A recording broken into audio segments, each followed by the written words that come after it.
우리 기도문에 올까요? 오늘도 하나님의 말씀은 내가 누구인지, 무엇을 가졌는지, 무엇을 할 수 있는지 알게 하십니다. 난 담대히 선포합니다. 내 마음은 지켜질 것이며 내 입의 말은 반드시 변화될 것입니다. 나는 절대로 이전같지 않으며 오늘부터 새로운 생은 시작됩니다. 나를 통해 나라와 민족의 가정들이, 사람들이 보게 될 것이며 나는 반드시 변화될 것입니다. 예수님의 이름으로 기도합니다. 오늘 요한 1서를 보겠습니다. 사도 요한이 예수님의 12 제자 중에서 사랑의 사도라 그런 별명이 붙습니다. 하나님은 사랑이시다고 계속 강조하는 것이 세례 요한인데, 그가 12 제자 중에서 제일 장수였어요. 90여 세, 정확한 나이는 알 수 없는데 90한 7, 8세까지 살았을 거다 그런 얘기도 있고 그럽니다. 그러니까 이제 나이가 많이 드니까 마음대로 활동을 못 하잖아요. 그러니까 그 제자들이 들것에 이렇게 들어서 강대상에 나오면은 여러분 자식 같죠? 우리 서로 사랑합시다. 그 사랑의 얘기를 주로 많이 했어요. 우리 요한일서가 그런 내용입니다. 그는 반모섬에 유배되어 있다가 나중에 풀려 나오죠. 에베소에서 목회를 했습니다. 그게 말년에. 그래서 에베소에서 요한일서를 기록했고, 그때 주로 전해졌던 요한 사도의 요한일서가 전해졌던 그런 지방들입니다. 개요를 볼까요? 요한일서의 기록자는 예수님의 제자 요한이었고, 기록 장소는 에베소였고, 기록 연대는 주 90년에서 95년 사이에 기록됐을 것이고, 기록 목적은 이것입니다. 처음에 불 받고 성령 받고 은혜 받고 하나님 믿고는 막 날뛰어서요. 너무 좋았어요. 마치 우리가 옛날에 20대에 연애할 때 남자 여자가 손을 만지면 짜릿짜릿해요, 안 해요? 그런데 나이가 70, 80대 가지고 손을 잡으면 어때요? 졸려. 그렇다고 해서 70, 80대 되신 분들이 둘이 손을 잡는 느끼는 그 느낌이 20대 청춘 때에 연애했던 그 짜릿짜릿한 것, 그것보다 훨씬 능가하는 40년, 50년, 60년 함께 살았던 그 정이 묻어져 있는 것이죠. 그래서 아무튼 처음에는 그렇게 좋은 거예요. 마가다락방에서 불 받고 성령 받고 은혜 받고 방언하고 환상을 보고 막 믿음 안에 병자가 치료받고 막 능력이 나타나고 굉장히 좋았습니다. 시간이 지나니까 식습니다.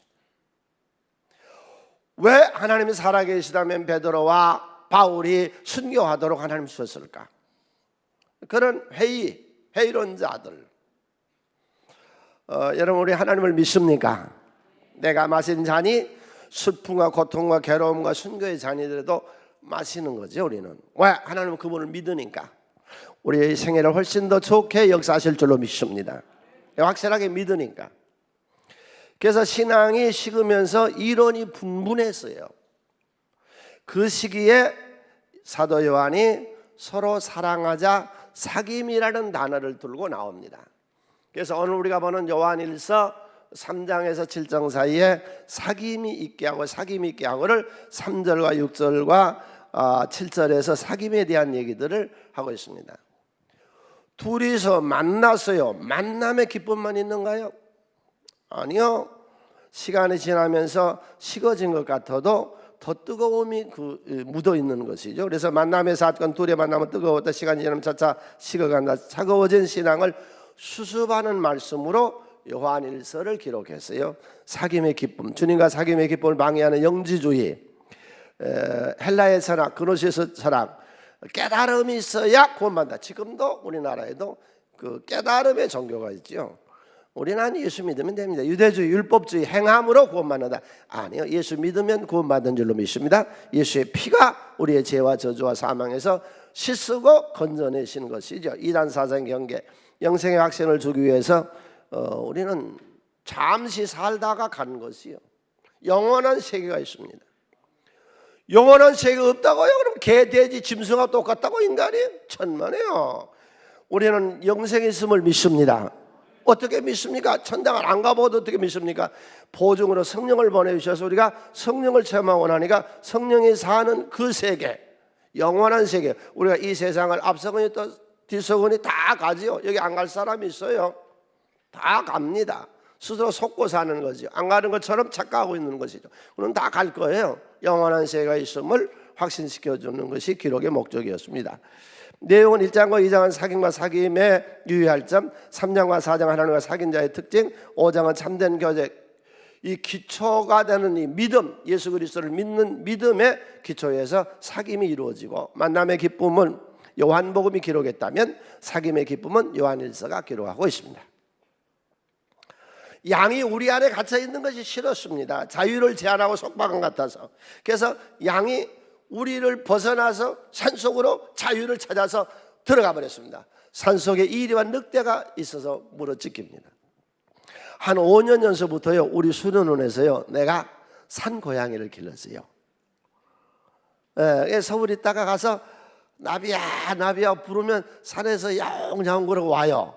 와서 밥을 주면 와서 밥을 먹는데 가까이는 못해요. 가까이 하기에는 너무 먼 당신. 그래서 조금이 가까이 있으면 도망쳐버려요. 지금 4대째 길러요. 그런데 지금 4대째에 와서는 지금 어떻게 되는지 모르겠어요. 얘들이 하나는 죽고 다시 나는데, 처음에 산고양이가 우리 수련에 있다는 얘기를 들었거든요. 그래서 한번 몹시 보고 싶었어요. 근데 우연한 기회에 보게 됐어요. 개밥을 주려고 이렇게 해놨는데 냄새가 나니까 그걸 와서 먹는데, 유리창으로 이렇게 떠보니까 산고양이인데 정말로 적어요. 이 주먹 2개 합해 놓은 것만큼이나 적어요. 산고양이가 먹을 게 없으니까 그게 자라지를 못해서요. 정말로 적어요. 산고양이는 조그만해요.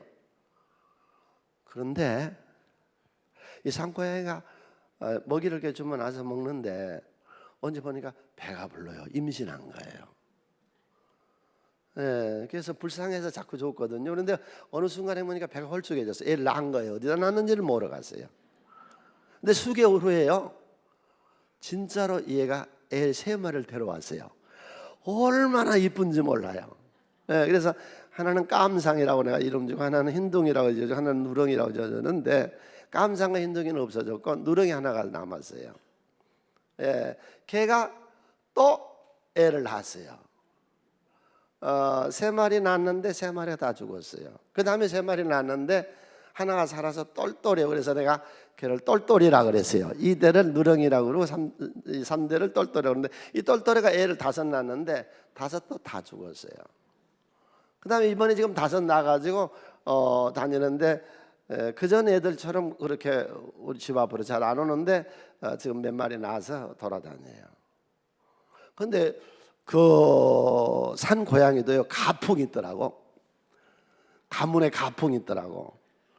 난 놀란 게, 일대 할머니는요, 내가 일대 할머니라고 이름을 지었는데, 그 새끼들 3마리를 낳아가지고 이렇게 와서 밥을 먹잖아요. 그런데 엄마가 밥을 먹는데 새끼가 밥통에다 입을 대면요, 그저 산고양이 그 발톱이요 굉장히 날카로워요. 탁 찍어버려요, 누진 대기를. 엄마가 밥 먹는데 달라는 탁 찍어.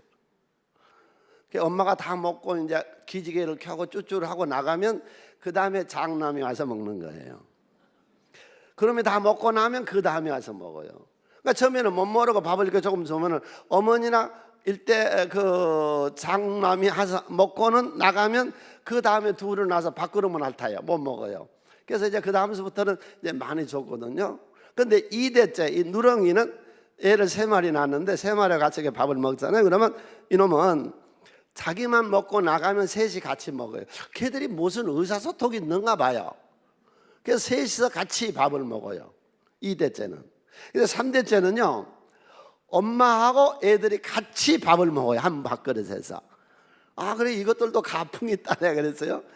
그런데 산고양이는 오래 살면 3년이에요. 보통 한 2년 살면 죽어요. 왜냐하면 병이 들었잖아요. 이렇게 보면 눈곱이 끼고 애가 병이 들었는데 약을 주려고 그래도 도망쳐버려서 어떻게 약을 치료해 줄 수가 없어요. 한 번은 상처를 나면 자기들끼리 싸워서 그랬는지 어쨌는지 하여튼 살이 드러날 정도로 껍질이 벗겨져 가지고 와서 먹는데 그 약을 좀 발라주려고 해도 도망쳐 버려요. 겨울 되면 산고양이들은 거의 죽습니다. 왜냐하면 동네에서 그 농약을 놓거든요. 그러면 쥐 때문에 농약을 쥐약을 놓거든요. 쥐약을 먹거나 아니면 죽은 그 쥐를 잡아먹어서 죽습니다. 산고양이는 2년 3년밖에 못 삽니다. 왜? 돌보는 주인이 없으니까. 아파도 약을 쓸 수가 없고 상처를 나와도 약을 쓸 수가 없고 쥐약을 먹어도 고칠 수가 없습니다. 이게 신앙의 세계예요. 우리는 하나님 울타리 안에 들어와 있는 줄로 믿습니다. 우리가 병들었을 때 우리 하나님이 치료하시고, 우리가 상처에 났을 때 그분이 우리를 상처를 치료하시고, 그분이 우리가 위험할 때에 우리를 보호해 주실 줄로 믿습니다. 이게 믿음의 세계예요. 그래서 하나님하고 우리가 사귀어 나가는 거죠. 어떻게 하나님하고 인간이 사귈 수 있을까요? 네, 그 말씀을 오늘 우리가 요한일서에서 봅니다. 첫 번째가 하나님과의 사귐.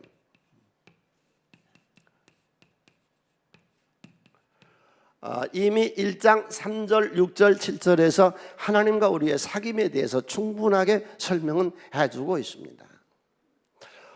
하나님하고 사귀려면 하나님이 어디 사는 줄 알아야 사귈 수 있죠. 하나님 현주소 아세요? 하나님 현주소. 편지를 떼어서 하나님 전상석이라고 붙이려면 하나님 주소를 알아야 붙일 수 있지요. 하나님 전화번호는 아세요? 스마트폰 전화번호는, 하나님 전화번호는 아세요? 모르세요? 하나님 전화번호는 알고 사시죠. 그래야 전화를 땅땅 누르면 하나님이세요? 나다. 그러고 통화를 해야죠. 하나님 전화번호 가르쳐 드릴까요? 5단계예요. 부르짖어라. 그럼 내가 응답하마. 그게 하나님 전화번호예요. 하나님이 사는 현주소는 어딘지 아세요? 하나님 현주소는 고린도서 3장 16절에 하나님이 사신 현주소를 설명해 주고 있어요. 우리 함께 읽습니다. 너희가 하나님의 성전인 것과 하나님의 성령이 너희 안에 계시는 것을 알지 못하느냐. 하나님 현주소가 어디요? 내 안이요. 하나님 현주소는 알고 살아야죠. 하나님 내 안이요. 스마트폰 번호는 가르쳐 드렸으니까 자주 통화하세요. 요한복음 14장 17절은 함께 읽습니다.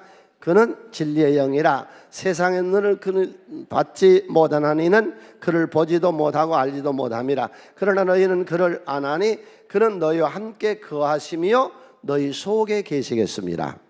거하는 초소가 현주소고, 그분이 내 안에 살아서 이게 현주소죠. 그분의 존재는 뭐예요?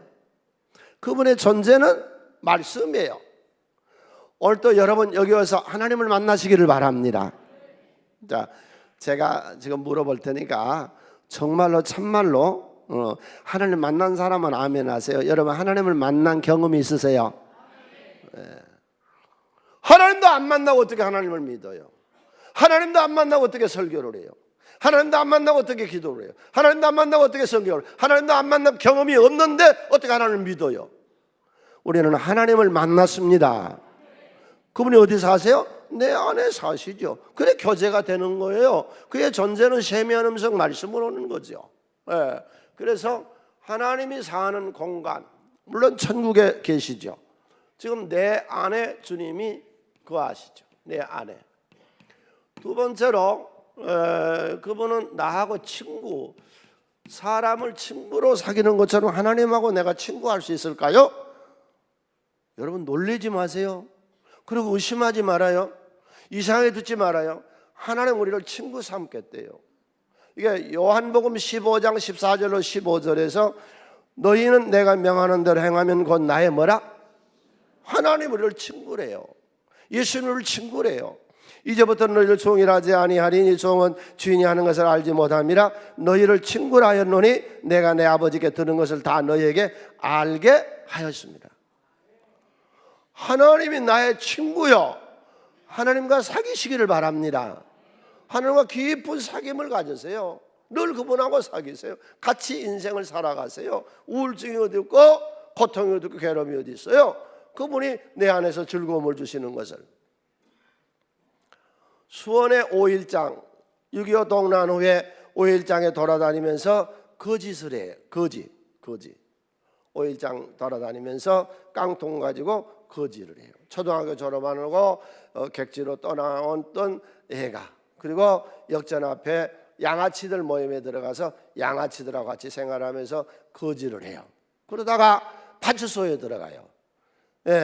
파출소에서 그를 건져줘서 파출소에서 구두 닦기를 가르쳐줘서 이제 수원역전에서 구두 닦기를 해요. 그러다가 어느 날 저녁에 불이 켜진 곳을 찾아갔는데 그게 교회였어요. 그래서 이 거지 양아치하고 이 구두 닦기를 수원역전에서 하던 이 꼬마가 교회를 다니기 시작해요. 어느 날 담임 목사님이 수원역전에 와서 보니까 걔가 수원역전에서 의자에 자는 거예요. 너 여기서 자니? 오늘서부터 거기 자지 말고 종각으로 가. 그래서 그 교회 우리 저 위층에 있는 것처럼 정치는 종각구에 조그마한 공간이 있는데 거기서 잠자요. 너무 좋았었대요. 역전에서만 추운 겨울에도 뜨거울 때도 그냥 거기 역전에만 있었는데, 그래서 거기 있으면서 신앙생활 하다가 중학교 검정고시 하고 고등학교 다니고 대학교를 외대 다니다가 미군 취직을 하려고 미군 무대에 노무자 취직을 하려고 하다가 어떤 대령을 알게 돼요. 그러면서 자기 처지를 쭉 듣게 돼요. 그런데 그 대령이 제대를 하고 미국으로 가요. 그래서 자기 교회에 가서 이렇게 우리도 교회에서 들어 간증을 시키잖아요. 간증을 시켜요. 그래서 이 대령이 간증을 하면서 이 청년 간증을 한 거예요. 그랬더니 그 교회의 한 할머니가 손을 번쩍 들면서 그 청년을 내가 책임지겠다. 그래서 미국 유학을 가서 밥존수 경영학과의 대학을 공부해요. 그리고 미국서 국제회계공인사 자격을 얻고 회계사로 미국에서 근무를 하다가 나중에 신학을 하게 되고, 그리고 한국에 와서 국동방송 부사장을 하고 지금 해플 트리니티 부총장을 하고 있고, 저희 카이캄의 총회장이세요. 저희 교회 여름성회에 금년에 오셨고 2년 전에 한번 오셔서 자기를 간증했어요. 여러분, 하나님은, 우리가 믿는 하나님은 우리의 운명을 개조해요. 믿습니까? 우리의 가문을 바꿔놓아요. 가문을 개조해요. 이 아시아에서는 제일 명문 가문이 어느 가문이에요? 아시아에서는 최고한 명문 가문이 공자 가문이죠. 전 세계적으로 최고한 명문 가문이 누구 가문이에요? 아브라함 가문이죠. 그 아브라함 가문에서 유태인들이죠. 유태인들의 그 자기네 그 시조가, 그 가문의 시조가 아브라함이었거든요. 아브라함의 자식들이 지금 현재 지구상에 한 1600만 명 됩니다. 1600만 명 중에 이들이 노벨상의 거의 3분의 1을 차지했고, 과학, 사상, 예술 모든 분야에 두각을 나타내고 있죠. 스위스 은행의 63%가 유태계 거예요. 아브라함의 후손의 거예요. 그는 별 볼 일 없는 집안이었어요. 그런데 하나님을 선택해서 위대한 인물로 바꿔놓잖아요. 요즘 저 텔레비에 100세의 연세대 명예교수가 다니면서 더러 강의를 해요. 100세에도 강의를 하죠. 근데 그분이 세계 여행을 다 했어요. 젊어서 세계 여행을 다 해내고 김영석 교수가 쓰는 그 기고문에 보면은 그렇게, 내가 평상시에도 늘 생각하기를 사람은 지식도 있어야 되고 좋은 가문도 필요하고 재산도 있어야 되고 또 좋은 인간관계도 가져야 되고 모든 거 있어야 되지만, 자기는 평상시에 지론이 늘 사람에게는 좋은 종교가 하나 있어야 된다고 생각을 했는데, 내가 이번에 세계 일주를 다 하고 와서 느낀 게 가장 사회에서 뒤처진 종교가 불교더라.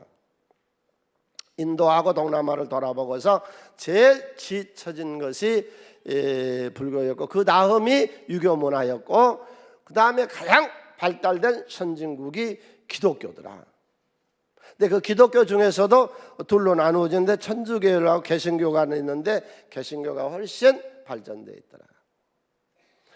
여러분, 로마가 기독교를 박해하다가 로마가 기독교를 받아들이고 세계의 제국이 되죠. 그 로마가 망하고 산업혁명을 일으켜서 세계를 지배했던 영국이 기독교국이었죠. 지금 현재 세계를 지배하고 있는 나라가 개신교죠. 그럴 수밖에 없습니다. 여러분, 오늘 또 둘러보세요. 오늘 또 보세요.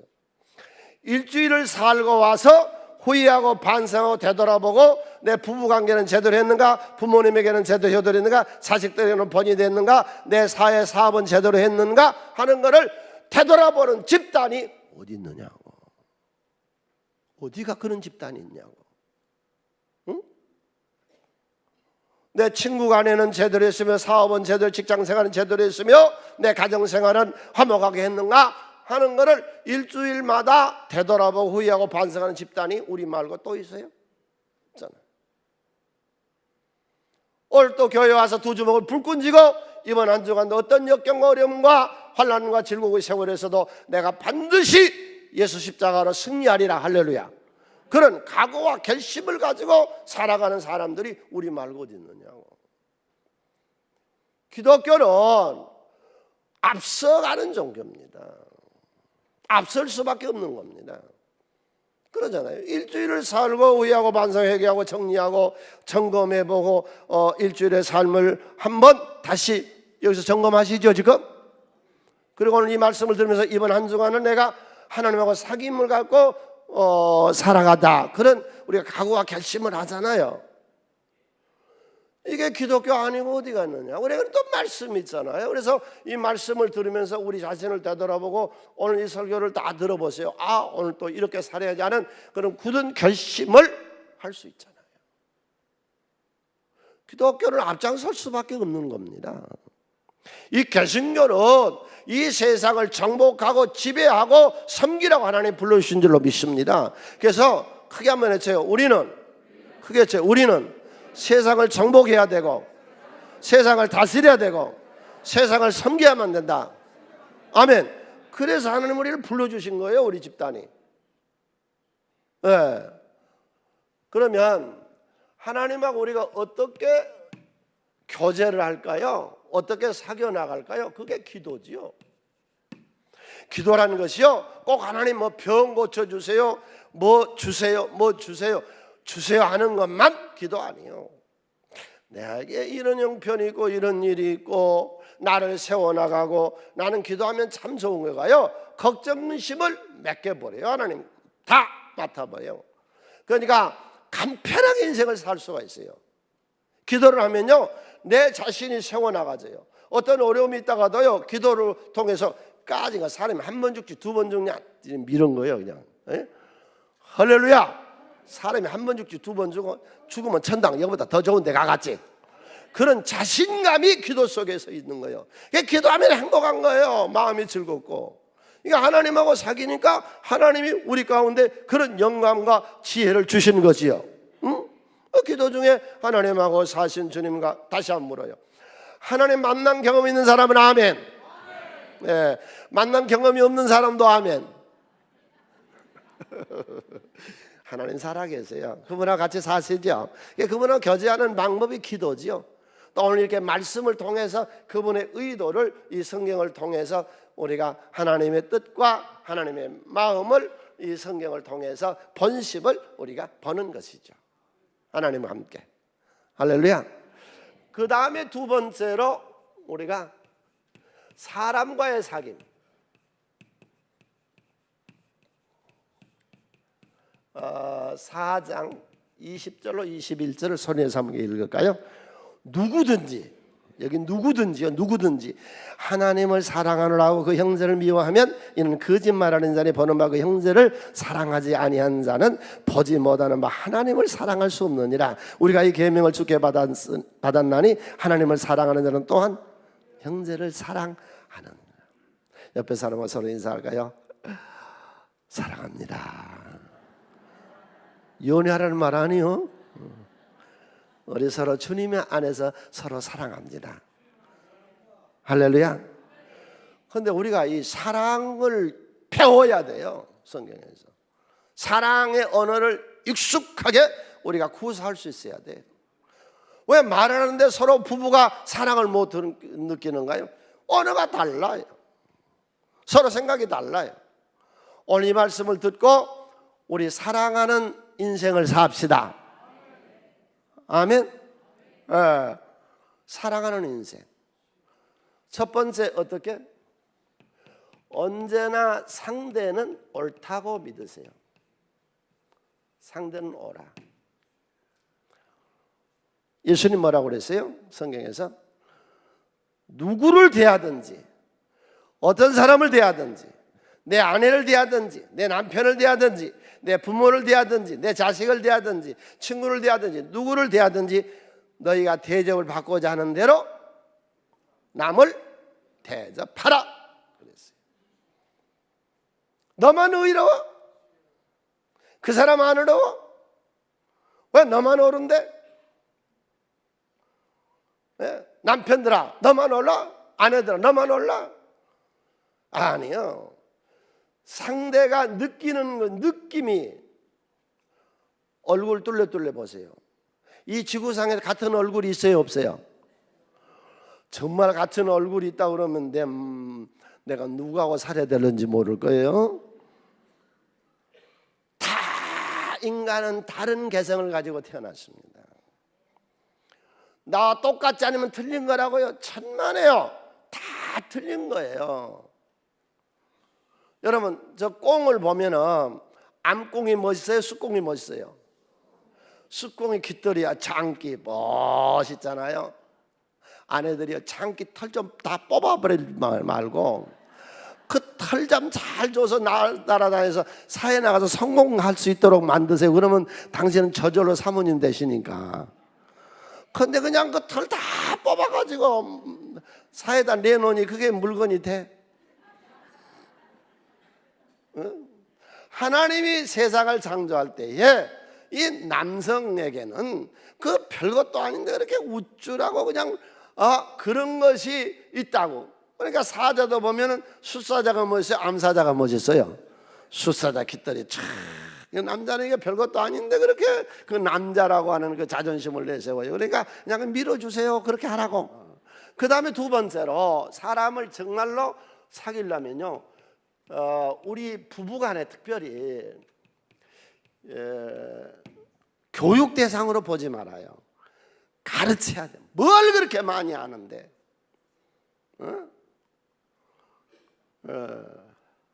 난 지금도 안 잊어버리는 게 일본에서 1박 2일 동안 여행을 했어요. 목사님들 두 부부가 있었어요. 한 부부는 사업을 하다가 목사님 되신 분이고 한 분은 교수를 하다가 목사님 되신 분이세요. 여행을 하는데 안 끝이고 이 사업하셨던 목사님은 부인을 가르치는 거예요. 계속 뭔 말만 하면은 그렇지 않다고 가르치고 또 부인은 당신 내가 뭐 말만 하면 나서냐고 그러고 하여튼 둘이서 안 끝이고 싸우는 거예요. 지금도 안 잊어버리는 것이 있는데 휴게실에 가서 식사를 했거든요. 점심 식사를 하는데 교수했던 목사님이 식사를 하다가 밥도 다 국도 다 그대로 있는데 그냥 수저를 놓더라고. 그래서 아니 목사님 아직 줄지도 않았는데 왜 수저를 놓으세요? 그랬더니 사모님이 수저 놓으라잖아요. 근데 사모님이 수저 놓으란 말 한 말도 안 했는데 밥을 먹다가 사모님 수저를 놓은 거예요. 이 목사님 비만하거든. 그러니까 이제 그만 먹으란 말은 안 하고 수저만 놔도 알아들어 서로. 이렇게 놓더라고. 뭘 그렇게 가르치려고 그러는데? 매사를 뭘 그렇게 네가 얼마나 그렇게 똑똑한데? 네가 뭘 그렇게 많이 배웠는데? 뭘 그렇게 많이 알아서? 부부간에 뭘 그렇게 가르치려고 애를 써? 서로 우리 자식들이고 부모고 사회에서고 친구가 아니고 여러분 해답을 주지 말라네 그러잖아요. 서로 나를 바꿔 나가시기를 바랍니다. 세 번째로 정말로 이거는 중요한 얘기인데 감정 조절을 해야 돼요. 여러분 지금 화나 있어요? 화나 안 나 있어요? 화 안 나 있어요. 여기 예배 시간에만 화 안 나 있지. 예배 끝나고 나면 누가 건들기만 하면 팍. 우리 사회가 농경 문화에서 너나 나나 똑같은 비슷비슷한 삶을 살다가 산업혁명, 산업사회로 넘어가면서 엊그제 같았는데 이게 갑자기 계층이동이 돼버렸어요. 그러니까 계층이동이 되지 못한 사람 입장에서는 엄청나게 화가 난 거예요. 엊그제 같이 살았는데 계층이동이 돼버리고 계층이동이 지금은 안 되잖아요, 잘. 그러니까 모든 사람들이 화나 있어요. 건드기만 하면 팍 터져버린다고. 풍선처럼. 다 화나 있어. 화 안 나 있는 사람이 없어. 그래서 지난번에 결혼한 부부가 있어서 제가 그 결혼한 부부하고 그런 얘기를 했어요. 지금 모두가 날카롭고 스트레스를 받고 있고 모두가 다 화나 있고 분노해 있다. 그런데 그런 감정을 교회 와서 일주일에 한 번씩 예배를 드리면서 순화해 나가는 것이다. 올 때 여러분 감정을 순화시키세요. 네? 네. 서로 그러려니 하고 뭐 어때? 그럴 수도 있지. 네. 우리 다시 한번 연습합시다. 옆에 사람. 여기서만 연습하면 안 돼. 집에 가서 진짜로 해야 돼. 네? 다 그러려니 하고 삽시다. 서로 보고 하라니까. 부부가 서로 얼굴을 안 보고 여기 나만 나 쳐다보지 말고 옆에 사람 보고 하라니까. 뭐 어때서 그래요? 다 그럴 수도 있는 것이지. 아멘. 그러고 살면 되지요. 네. 그 다음에 네 번째, 우리가 서로 사랑과 사귀어 나가려면은요, 인신공격 안 해야 돼. 약점을 들추지 않아야 됩니다. 약점을. 인신공격. 저의 교회에 나오셨던 분이 한 분 계셨어요. 성내동에서 오셨는데 60이 한갑이 넘으셔서 나오셨어요. 그러면서 교회 다니니까 이제 잘 몰랐지요. 그래서 나중에 나오고 이제 개별적인 얘기를 하면서 자기 남편이 교장 선생님이셨어요. 교장 선생님으로 이제 은퇴를 해서 한갑이 넘었는데 지금까지 그 교사로 계신 분들은 많이 훈계 가르치잖아요. 그래서 하여튼 그 남편한테 꼼짝 못하고 산 거예요. 그래서 이제 은퇴를 하신 거죠. 그래서 자기가 교회를 나오니까 또 혼내려 하더래요. 그래서 자기 남편에게 이제는 나도 한갑 지내서 이제 독립선언서를 하고 나 이제 교회 다닌다고. 아무리 당신 막아봐도 소용없어. 내 교회 다닌다고. 그리고 이제 교회를 나오셨어요. 남편이 이제 자꾸 반대를 하는데 한 3년쯤 다녔어요. 그랬더니 그 교장 선생님도 나오셨어요. 그래가지고 두 분이 다 신앙생활 잘하고 화목하게 그렇게 사시다가 은퇴를 하고 나서 본 고향이 청주에서 이제 은퇴한 고향으로들 찾아가잖아요. 그래서 거기로 가셨어요.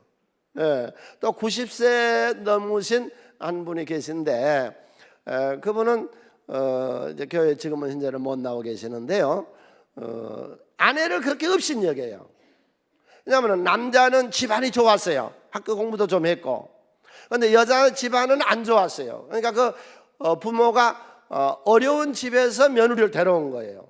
평생 처가를 이렇게 무시하는 거예요. 처가 무시하세요. 시댁을 무시하세요.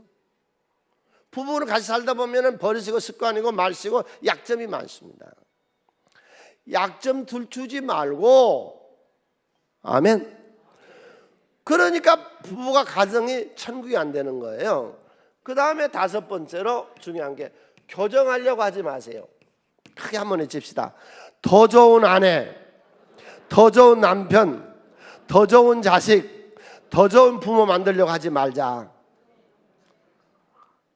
더 좋은 남편, 더 좋은 아내 만들려고 하면 그 즉시 당신 집안은 지옥이 됩니다. 언제가 재밌는 프로를 한번 본 적이 있어요. 강원도에서 두 부부가 살아가는데 산속에 두 부부가 살더라고. 사는 모습을 몇 회에 걸쳐서 이렇게 보여주는데요. 아침에 자기 부인이 그러더라고요. 속옷을 갈아입으라고, 내일 갈아입으라고 그러더라고요. 그러니까 안 해. 그러니까 이제 거기 그 아나운서 PD하고 가서 이제 물어봐요. 아니 왜 속옷을 안 갈아입느냐고. 내가 아침에 일어나서 그러는데 갈아입으려고 그랬다고. 그런데 시키잖아. 그러면 내가 시키는 대로 한 사람처럼 보이잖아. 그래서 나 안 갈아입어. 그게 남자라고, 여자들이요. 이해를 하시라. 에? 예. 서로 좋은 남편 만들려고 버릇 잡으려고 그러니까 이게 지옥이 되는 거예요. 버릇은 네 버릇을 잡으세요. 크게 외쳐요. 버릇은 내 버릇 잡는 것이지 상대 버릇 잡는 건 아니다. 여기서 이렇게 하고 집에 가면 또 어떻게 하는지 모르겠어요.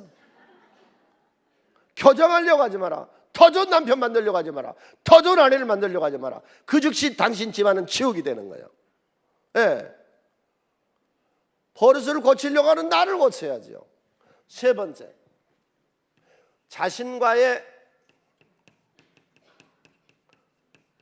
물론 이 두 가지도 중요한데 이 정말로 중요한 게 자신과의 사귐이에요. 첫 번째, 나를 인정하세요.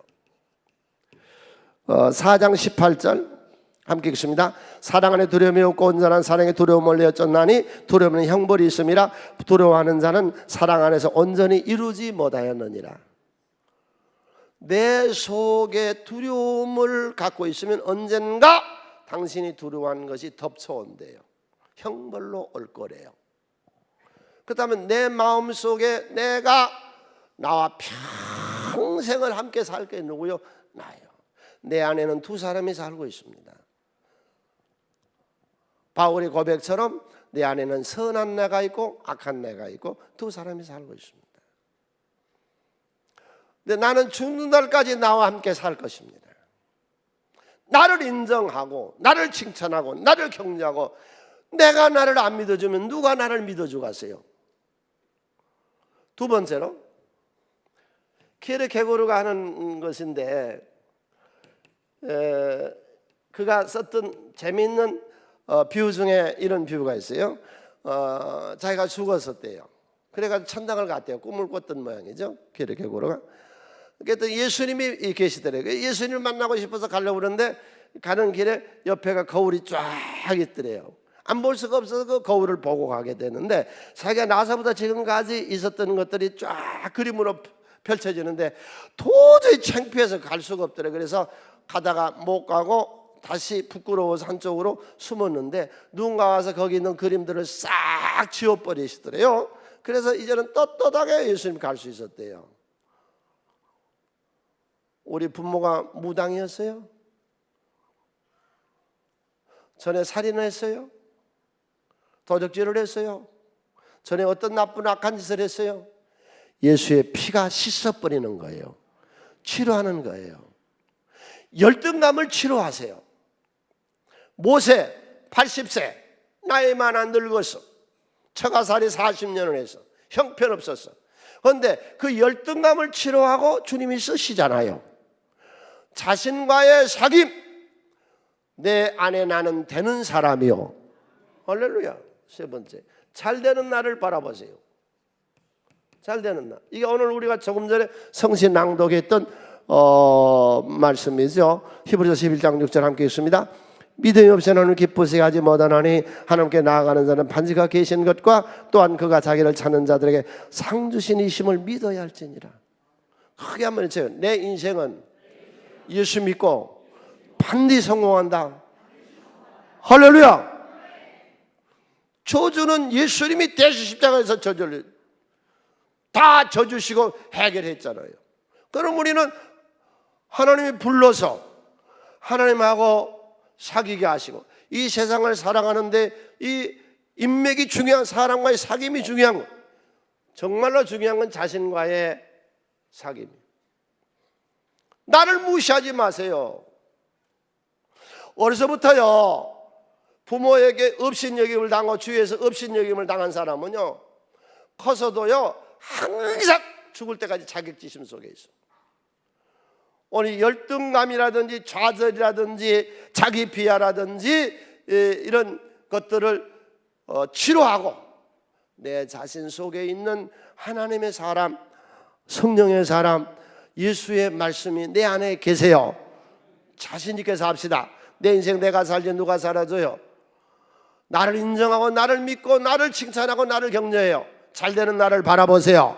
예. 자, 오늘의 말씀은 여기까지입니다. 하나님하고 사귀시죠. 일생을, 그분이 당신의 운명과 가문을 변화시켜 줄 거고 인생의 생애를 바꿔놓을 거예요. 사람과 좋은 사귐을 가지세요. 어디서 우리가 불편하고 어디서 우리가 어려워져요? 인간관계 속에 말 한마디에 우리가 늘 상처를 입잖아요. 주여, 내가 나를 세우지 아니한다면 누가 나를 세우며, 내가 나를 격려하지 아니하면 누가 나를 격려하며, 내가 나를 믿지 아니하면 누가 나를 믿어주고 하세요. 가문이 어찌 됐든지 상관없어. 아브라함의 가문은 아버지가 데라 우상 만들었던 집안인데 더 잘 되잖아. 내 대에 와서 내 윗대까지 왔던 건 싹둑 잘라내고 내 대에 와서 하나님 안에 새로운 세대를 이뤄 나갑시다.